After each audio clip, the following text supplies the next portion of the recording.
This is PC Gamer Radio, and today we are going to look at the 3080 RTX partner cards to see how amazing they are looking as we take a look at all of them that have been revealed. So, Lipstickpaddy, our host, are you there? Please take it away. And I hear you've got the Founders card first for us, so please tell me all about them.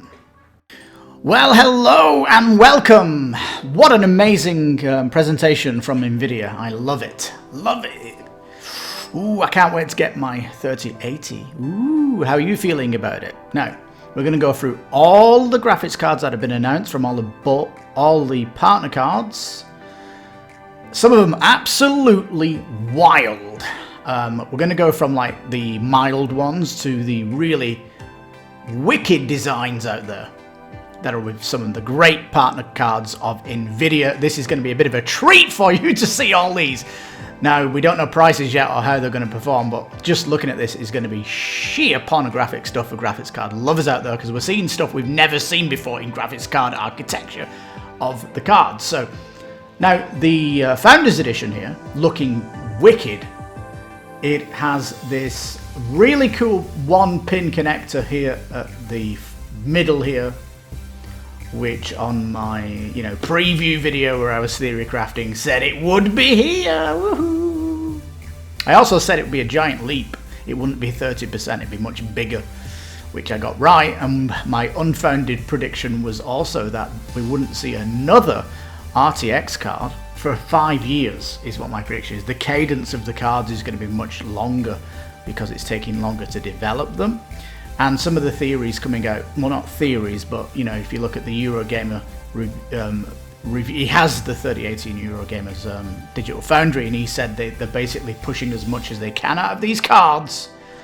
And so we just have to wait and see. But a 5-year, if we know graphics cards are coming out every 5 years, that means everyone's going to jump onto the new card every 5 years. It'll mean 100% of the graphics card player base will jump on it. So it makes more business sense, because if people haven't even upgraded to the 20 series, Anyway, we're here for the cards. Stop rattling on, Lipstickpaddy. Get on with it. Yes, indeed. This card's looking lovely. We're going to come down. $700. It'd be interesting to see if the third-party board people come in cheaper, because this is looking like exquisite industrial design, isn't it? And it is a beauty. Although it doesn't have any bling, if you like your lights and all that stuff. And the card doesn't appear to be that long, which the board partners have gone, heck with that, we're going longer! They're really pushing it out. And it looks like it's just above a 2-slot design. And we'll see that this is a trend with the boarding partners, as it does kind of come up a little bit more. I'm coming down here quickly just to look at the spec. Something to be realized, it's a 1.71 gigahertz on the boost clock, and we're going to see some announcements of overclocking of this today. And we know that this is also faster than the 3090, so it's not like we're going to get an overclocked card that's greater than the 3090. The 3090 is already a weaker boost clock coming out the gate. So the great thing the 3090 has is it's got clock speed on the memory, but we're not seeing that on the 3080. But this 7.1 gigahertz we'll see is potentially going to get crushed big time.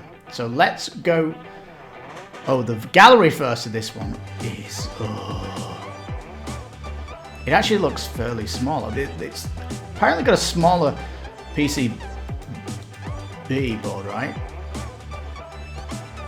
But the board partners have gone crazy. So let's jump to the first one. We're going to Zotac because, surprisingly, they haven't announced an amp version of it yet, which is interesting. It's got the trio design that the amp would have, and it's got the nice bit of bling here on the card at the front here. What's interesting is the where's the power connector on your card? Very long, isn't it? Definitely long. You can see this is going to be a trend as well, as it is higher than the bracket. It goes up on the bracket is also a trend we're going to start seeing. You can see here that it goes above the slot, so it's between the 2 and the 3 slot. It's going to take your 3rd slot up because of the overhang, for sure, peeps. And it looks like the, you know, the PCI slot at the back, oh, the DPI slot at the back has disappeared. It's gone now. It really has disappeared completely. So bye-bye to the traditional graphics card. You go in HDMI 2, you go in 2.1 is it? You go in DisplayPort, and there's a USB Type 1 on another one, which we'll see, but let's just go through these. Now the back plate on some of them, I've seen warnings saying extreme heat on the back of them, and this was a little bit of a worry because the 2080 got hot on the back plate too.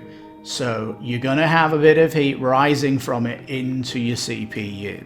Now that's going to worry maybe some of you. It worries me because I've got 140 fans on my case. I've got a Dark Base Pro from Be Quiet, and it's a beauty. It keeps everything nice and cool. But if I've got this leaking heat above, then that does cause a worry for me at the very least. And we can see that it's got these 8 pins. I love it how they've got this, like no one's got a power supply without. They've still got winter Molexes here. I mean, what is going on? Zotac is crazy. Anyway, has anyone not got actual, 8-pin connectors on the PC? Who's still using them? Anyway. Zotac, you've got the most boring one. You came first. Now, EVGA are one of my favorite companies. They've got a nice shape on the fan design here. Notice the 1, 2, 3, 4, 5, 6 pipes going through this. Remember the 6 pipes? I think we're going to find a 7-pipe version out here on one of the partners. Now, EVGA,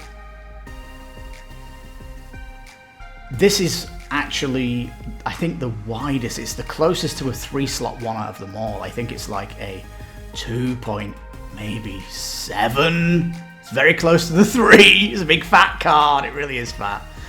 And if you notice here in these videos that everyone's showing you, these cards are designed to bleed the heat to the top of your case, not blowing it out the back or the front of the cards. It's all blowing through the card.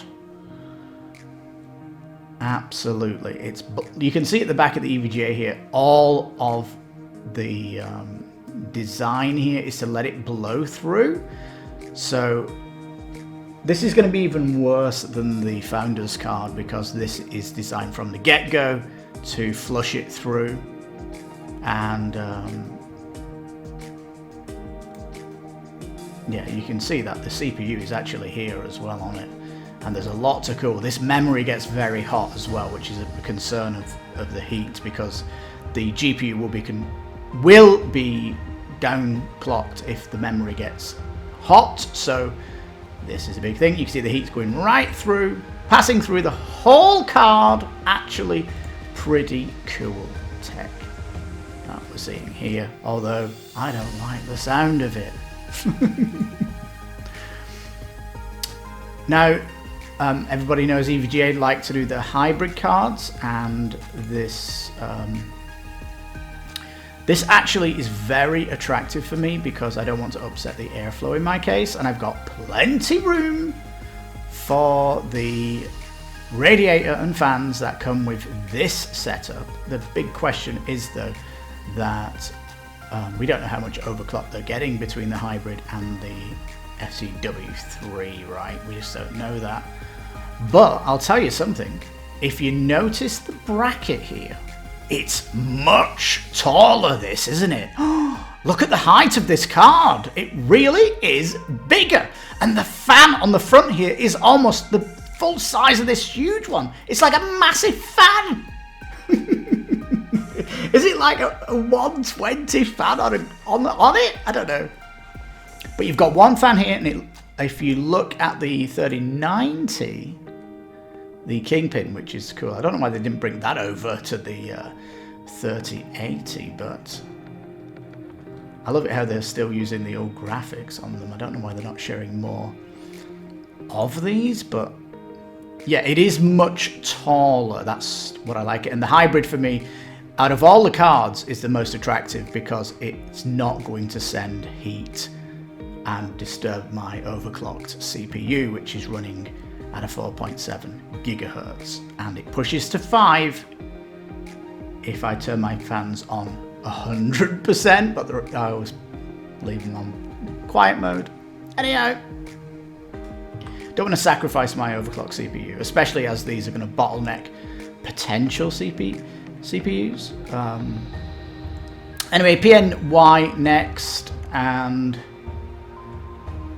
really you get more RBG now as we're going forward through the partners. And RGB though is a little bit of yesterday, isn't it? And it's the addressable RGB, meaning you can change it to whatever color you want. It's become more trendy, but RGB, do you really care about that? I don't know. And really, there's not much bling about this one.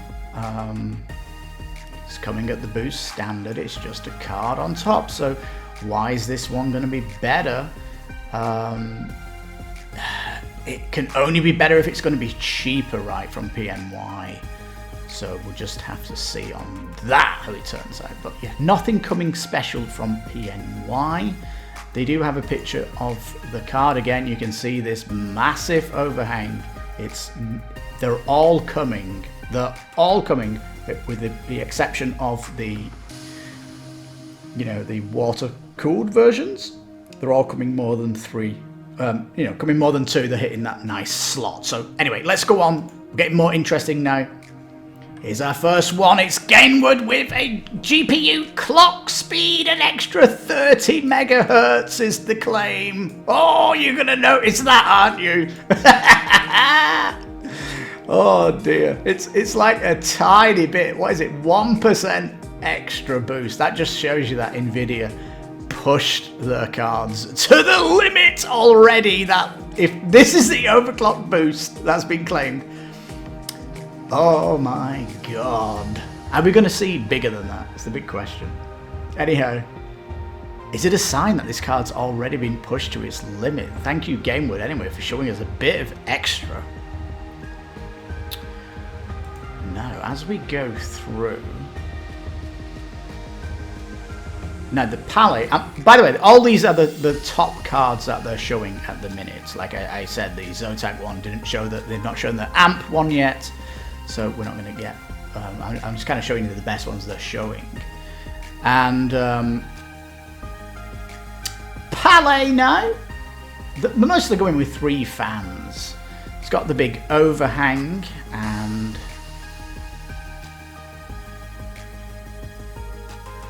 but they're talking about this honeycomb bracket at the back, and it's like, you're not getting any cooling, but it says allowing the heat generated from the GPU to be exhausted via the honeycomb design bracket. Yeah, but most of the air's not coming through the bracket on this, is it?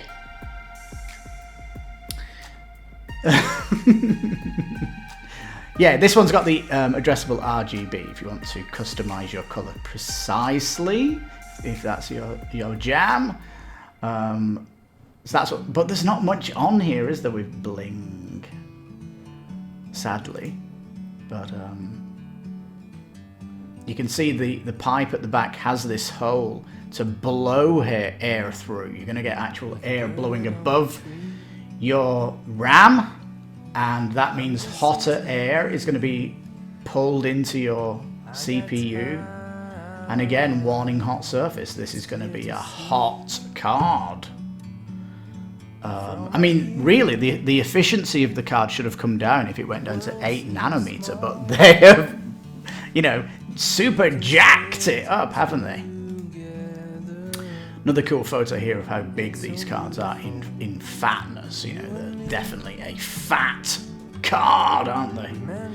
We're getting into interesting land now, and we are with MSI, and the card here, you can see it's much taller.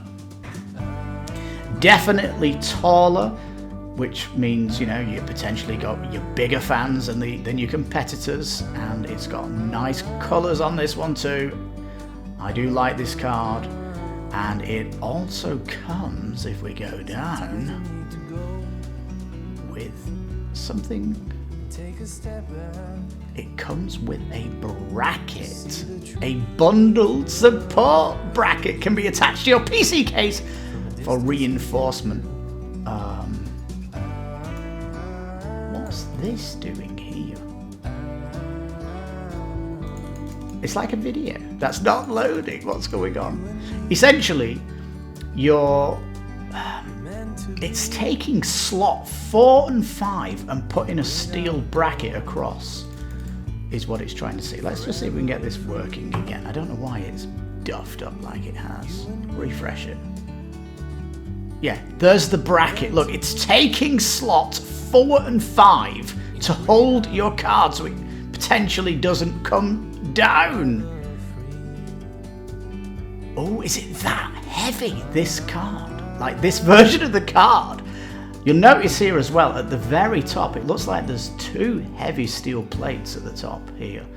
I don't know. And notice the power cords have been pushed to the far right of this card. So that's a little bit cleaner for me, but having that bar there, what do you think about that, peeps?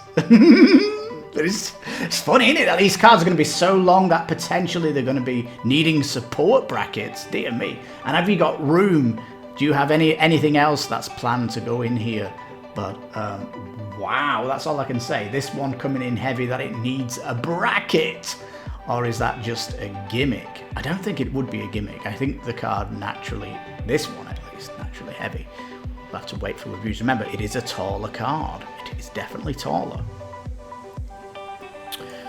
Right, Gigabyte. Most of them are doing this fan setup where they've got the middle fan going different direction. Gigabyte kind of pushing this more on the side, pushing it out. I think what's nice about this card though is it tells you your GPU temperature, so you can kind of see it going up if that's your thing. When it's getting hotter.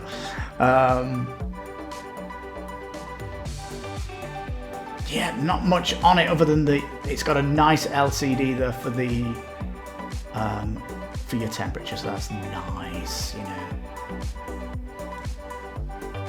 I do like this card. I like the Gigabyte, and if it's going to be pushing extra power, this thing, you know, Gigabyte of, you know, well known for the great stability with heat and, you know, electricity and stuff.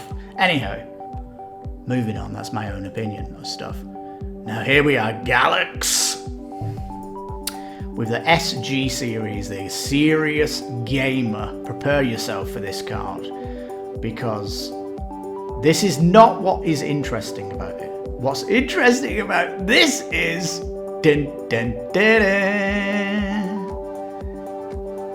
Now it's saying 92mm fans, very long with the extra ventilation here, but it has a clip-on. It has an extra fan, a forward fan, peeps. Yeah, this fan would sit here. I don't know, because it's going to push air from the back of the graphics card over the RAM, right? And that's going to really affect the airflow flowing into your CPU. So I don't know. It's so weird, isn't it? Anyway, they've got a full plate on the back. They don't want anything bleeding from the back. It says caution hot surface. They're blowing it up above the CPU. So this is nice that they're doing that. I've got 140 fans in my case, so that would be nice for me.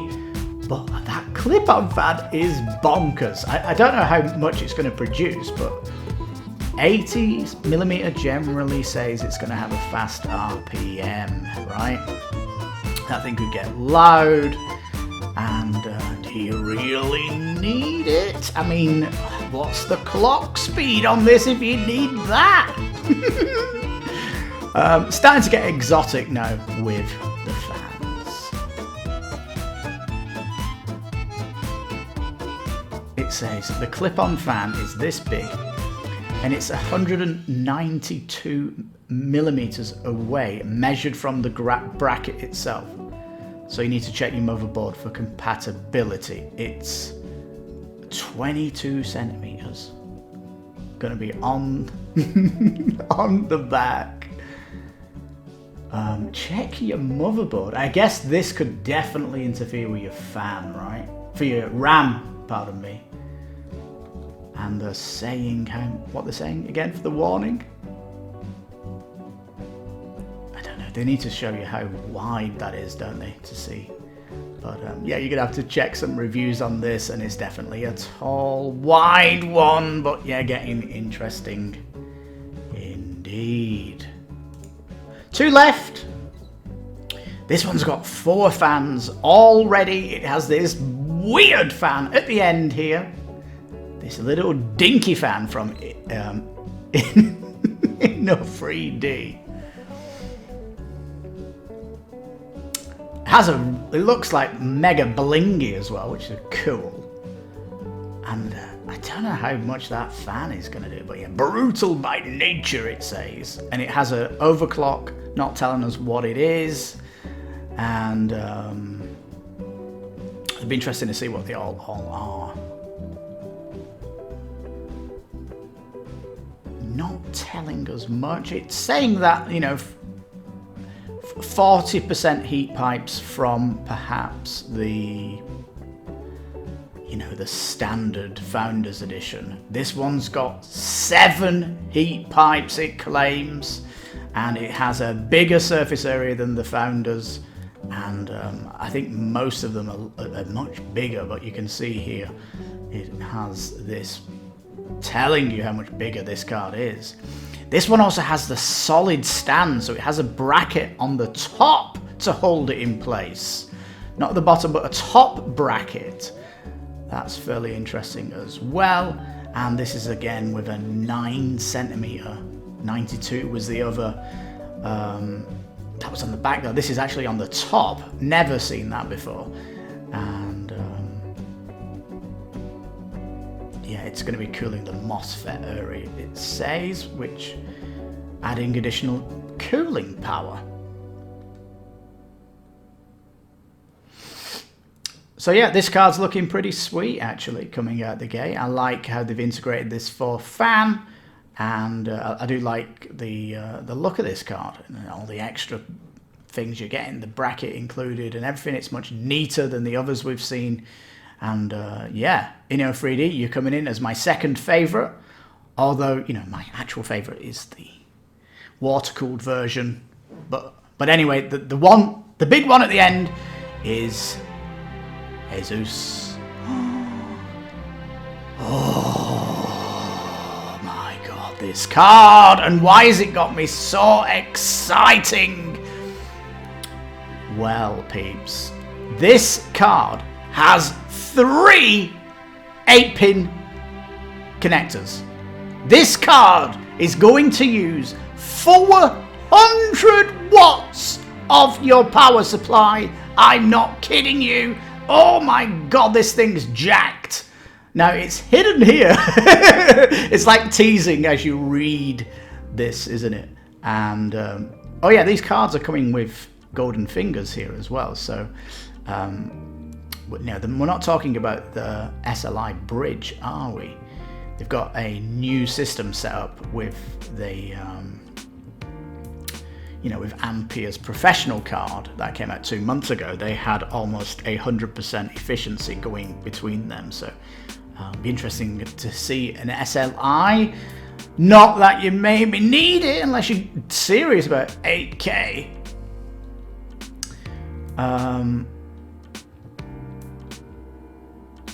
Now it says like they've increased the fan blade. You're getting more blades now, and so it has evolved from its previous, you know, the 20 series cards. The heatsink height is 2.9 slots now, so it's almost a full 3, and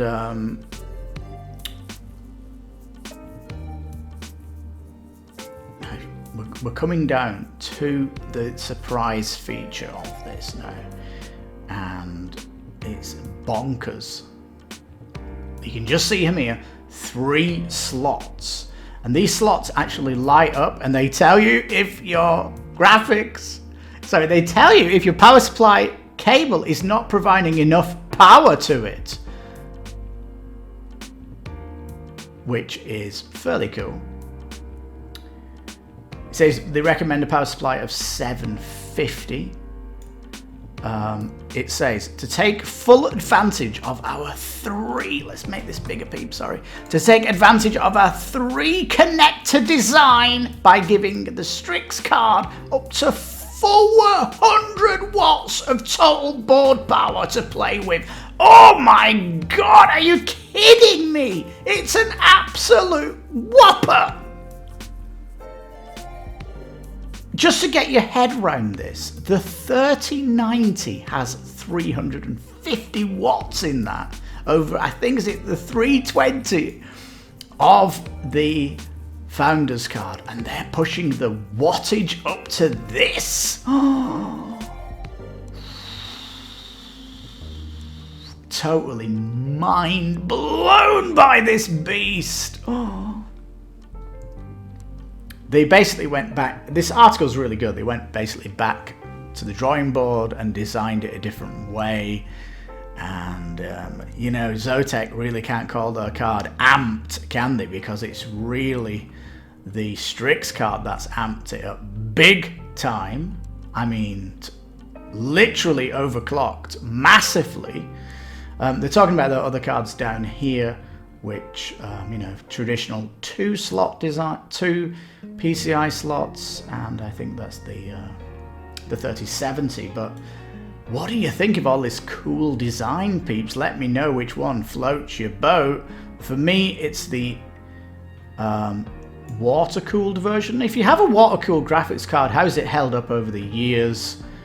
And what do you think of like the needed bracket for some of these? What do you think of the, you know, the 5th? I keep calling it the 5th. It's the you know, the one with the fan on the top or the fan on the back. What do you think of that? What do you think of all these cool designs? And what do you think of the Asus 400 watt powered card? Oh my god, peeps! I really want to know. So get your comments down. Please tell me what you think of these. And I hope you've enjoyed the video. Please give it a thumbs up. And yeah, we look forward to finding out the price of these and obviously what the overclock is on these, because it's still early days in September. So, oh my god, so much excitement out there. And wow, wow, wow, peeps. So thank you so much for watching. I'm Lipstickpaddy. You take care, stay safe, and tell me what card you're really going to be interested in buying. And yeah, that'd be cool. So all the best, and bye-bye for now. Well, thanks for watching. And if you remember, you can please subscribe and like the video. And don't remember, you can also hit the bell for notices on the channel. Yeah, we've also got a Twitter you can see on our banner, so check that out too. So take care and bye-bye.